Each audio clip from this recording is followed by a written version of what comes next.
Top 5 junglers in Paragon. It's not an easy one since it depends on the enemy comp, your own comp, and what kind of strategy you're looking to achieve, but in my opinion, the list is as follows. Number 5, Chimera. Chimera is one of the easier junglers to play. He's great for new players because his kit is less punishing. What I mean by that is he doesn't necessarily require you to kite jungle camps, which a lot of the other heroes on this list will require, especially at higher levels of gameplay where maintaining as much of your health as possible is crucial. Chimera's kit is also pretty straightforward, with his ult and leap being a lock-on. You really can't miss your abilities, and although people do consider Chimera to be quite basic, don't get it twisted, this guy is still a nuisance to deal with because of his short cooldown on his leap and passive health regeneration. If you let this guy build stacks of health, he can quite easily take down your entire team. Late game Chimeras tend to build quite tanky, and without much CP invested in damage they still can have an impact. Early game is where Chimera shines though, and if you can set the tone with a couple of ganks and securing objectives like Raptors, you could put your team clearly ahead, giving the enemy no way of coming back. Number 4, Kuang. Kuang, like Chimera, has a form of sustain that makes jungling a little bit easier. His passive lifesteal means kiting camps isn't as difficult, and when your team group up to do objectives, the group lifesteal is quite effective. Kuang has a great kit, and with his tethers comes a reliable form of initiation if you can land it. Combining his tether with his ultimate and right mouse button, Kuang outputs a lot of damage and can become quite tanky, and even late game when you build full tank, he still outputs a lot of damage. Kuang is not only great because of his kit, but his affinities give him access to one card that none of the other junglers on this list can use, Satori Cloak. Late game you'll find a lot of heroes building quite tanky, the jungler and offlaner most likely. Satori Cloak is a great card for dealing with tanky heroes, and having a jungler that can equip it is a bonus. Number 3, Rampage.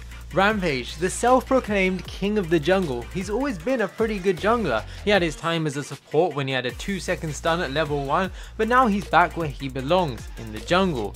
Rampage I find really works at most stages of the game, while heroes like Grog tend to shine towards the later parts and Chimera in the early stages. Rampage can be good throughout. His ultimate is fantastic for diving heroes. The distance he can travel combined with his leap will allow you to punish heroes that are even a foot out of position. He's got a reliable form of CC in his rock, and because of how good of a stun this rock can be, I find him useful throughout the entire game.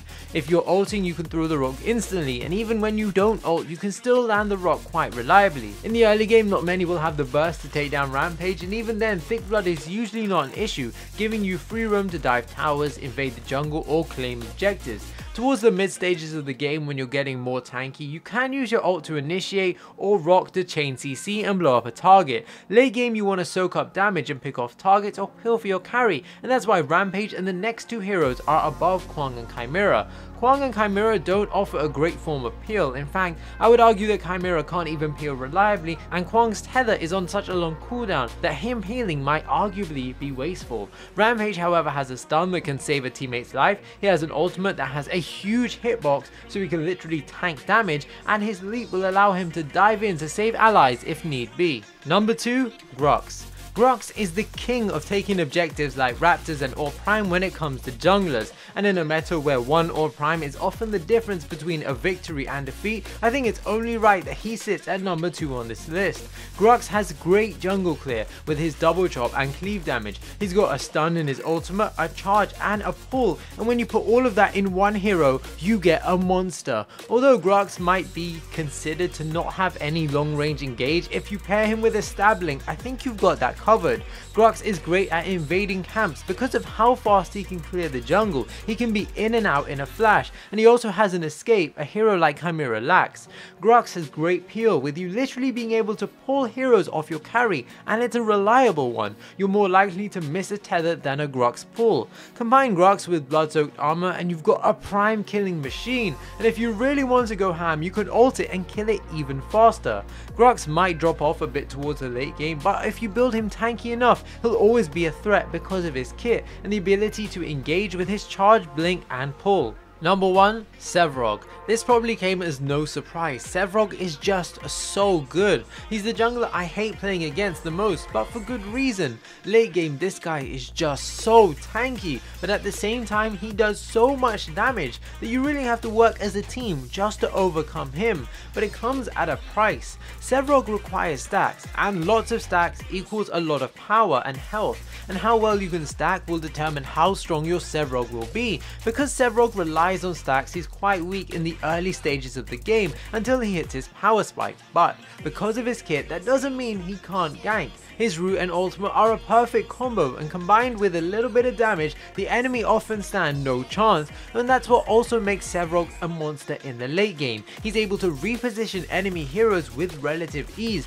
knocking them into danger or knocking them away from an ally, and his cooldown on his ultimate is incredibly short. The longer games go on, the better it is for Sevrog, since this gives him more time to build stacks, and with games often lasting 30 plus minutes, this is not usually an issue. Sevrog is an in-your-face hero, but offers great peel, gank potential. Maybe the weakest part of his kit is jungling in the early stages of the game, especially for new players who might not be able to kite as well, but once he gets going, he can very easily become unstoppable. So that's my list. I was getting opinions from a couple other jungler mains, and quite a lot of them said that the top 3 were interchangeable, and that there wasn't a supreme jungler. It often came down to what team you were playing against and what your team needed. Were you trying to go super aggressive in the early game? Then perhaps Chimera and Rampage are your go-to guys, or are you protecting a Sparrow and then maybe Sevrog is the better pick?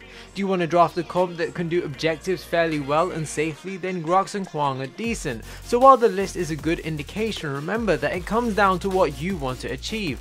Let me know what your top 5 junglers are. I'm quite interested to know. I hope you enjoyed this video. Smash that thumbs up button if you did, and until next time guys, peace.